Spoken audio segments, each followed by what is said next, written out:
Microsoft works together with AMD to boost performance on RDNA 2 GPUs, Xbox gains new features with an updated Edge browser, and Game Pass adds some new additions, including a day and date release.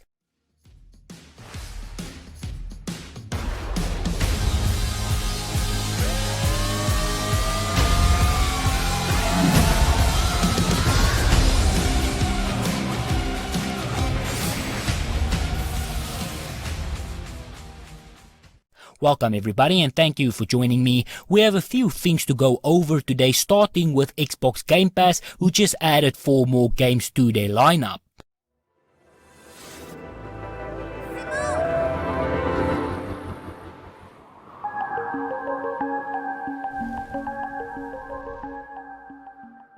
Up first is Stable, and here you embark on a unique and unforgettable journey as you guide Stable through her gliding, a rite of passage that will take her across a vast desert and mesmerizing landscapes capped with the remains of spaceships and ancient wonders.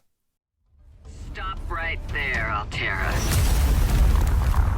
You're on my turf. It would appear I'm far less alone on this planet than I had anticipated. Landing was a bit rough, but I don't think they spotted me.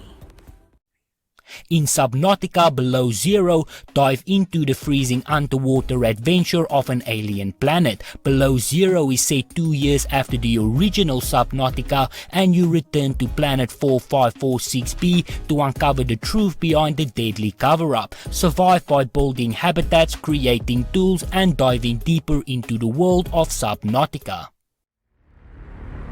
Do you want to know how to survive out there? The truth is, you won't. You will fall every single time. Tainted Grail Conquest is a unique and replayable story-driven hybrid between a deck-building roguelike and an RPG game. Explore the ever-changing maps, fight with deadly enemies, and learn what happened to the cursed island of Avalon. Not too far away, in the land of Astoria, there lived a young girl named Robin. She was kind and loved taking care of the world around her. But inside, she was still curious about the world that lay beyond. Lost Words Beyond the Page is a narrative adventure written by Rihanna Pritchett, set between the pages of a diary and a fantasy story where you can run on words and use them to interact with the world around you. Again, all 4 of these games will be new additions to Xbox Game Pass, but with that out of the way, let's move on and talk about Microsoft and AMD as they collaborated to improve TensorFlow DirectML, and with this technology you can expect up to 4 times the improvements on RDNA 2 GPUs. Now, to quickly sum up these improvements and what they mean, TensorFlow can be used for voice and sound recognition, text-based applications, image recognition, time series, and video detection.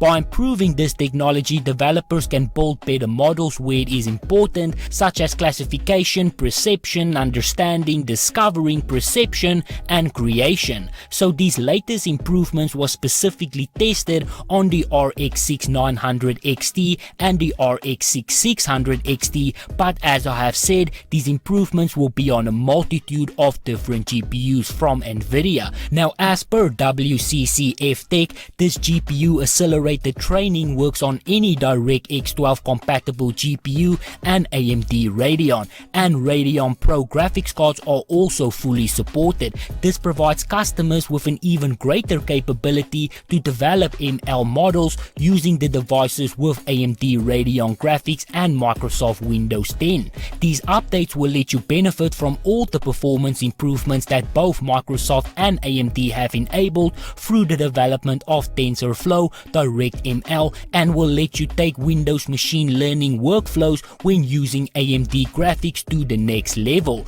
Now there are a couple of things to take from this, the biggest one being how all of this will translate over to the consoles, as both PlayStation and Xbox run on AMD GPUs. As of right now it is still unclear, but if the past is anything to go by, we do know that these type of things typically can flow through to the console. Now the thing to take into consideration here is the fact that it was Microsoft who worked with AMD, and thus these improvements might only see the light of day on Xbox consoles.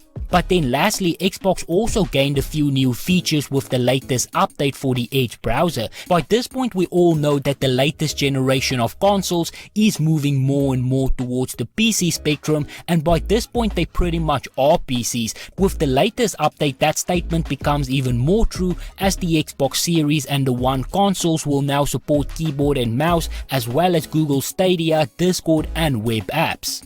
Now out of all of the additions that will be added, I think the most valuable will most likely be Discord, as this will be an all new way for Xbox players to connect and communicate with each other.